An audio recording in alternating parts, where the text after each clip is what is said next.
அருள் நிறைந்த அன்னை. ஓர் ஊரில் ஓர் ஏழை பிராமணன் இருந்தான். அவன் ஆசிரியர் வேலை பார்த்து வந்தான். அவனுடைய மாணவர்களில் ஒருவன் புடவை கடைக்காரன். ஒரு நாள் அந்த பிராமணன் பொது பாகவத புத்தகம் ஒன்று வாங்கினான்.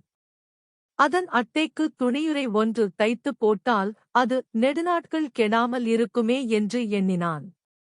துணிக்கடைகளில் துண்டு துணிகள் மிஞ்சி கிடக்கும். தன் மாணவனுடைய கடையிலும் ஏதாவது துண்டு துணி இருக்கலாம். கேட்டு வாங்க வேண்டுமென்று பிராமணன் நினைத்தான்.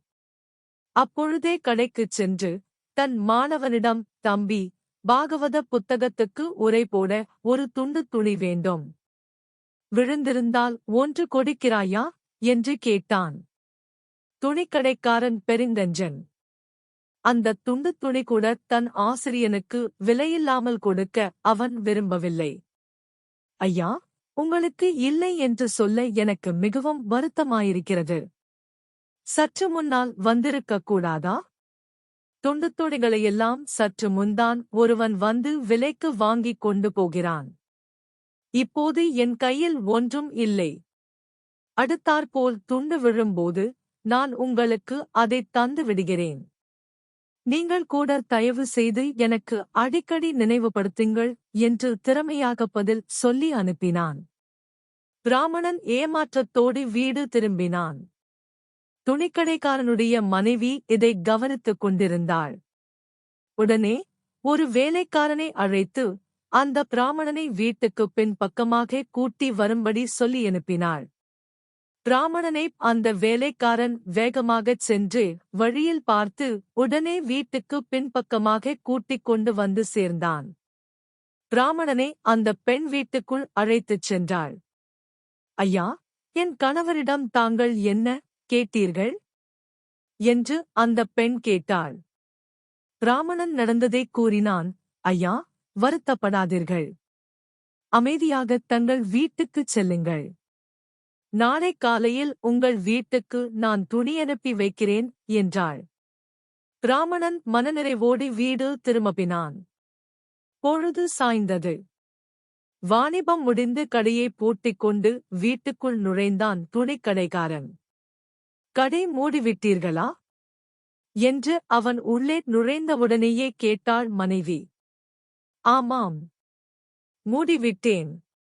ஏன் கேட்கிறாய் என்று கேட்டான் கடைக்காரன். எனக்கு விலையுயர்ந்த ஒரு துணி வேண்டும் என்றாள் மனைவி.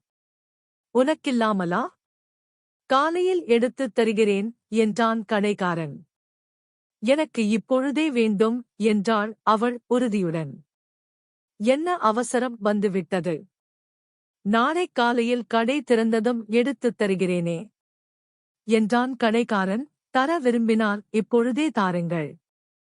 இல்லாவிட்டால் எப்பொழுதுமே வேண்டாம் என்று சிறிது கோபத்துடன் கூறினாள் அவள். கடைக்காரன் அவள் கோபத்துக்கு அஞ்சிவிட்டான். வேறு ஆட்களிடம் சொல்லுகிறபடி அவளிடம் பதில் சொல்ல முடியுமா? அவள் முகத்தை உம்மென்று வைத்துக் கொண்டிருந்தால் அவனால் வீட்டில் மகிழ்ச்சியாக இருக்க முடியுமா?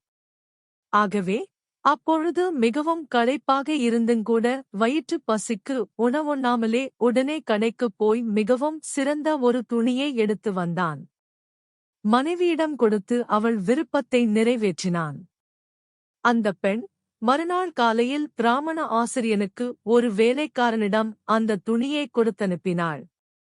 துண்டு துணி கேட்ட ஆசிரியனுக்கு முழு துணி, அதுவும் விலையுயர்ந்த துணி கிடைத்தது. அது மட்டுமன்று, மேற்கொண்டு எது தேவைப்பட்டாலும் தன்னிடம் வந்து கேட்கும்படியாகவும் அந்த பெண் சொல்லி அனுப்பியிருந்தாள். அந்த பெண்ணிடம் அருள் இருந்தது போல உலக அன்னையிடம் அளவற்ற அருள் நிரம்பியிருக்கிறது. அத்தெய்வத் திருத்தாயினை உள்ளன்போடு வணங்கி வேண்டுவோர்க்கு எண்ணியது கிட்டும்.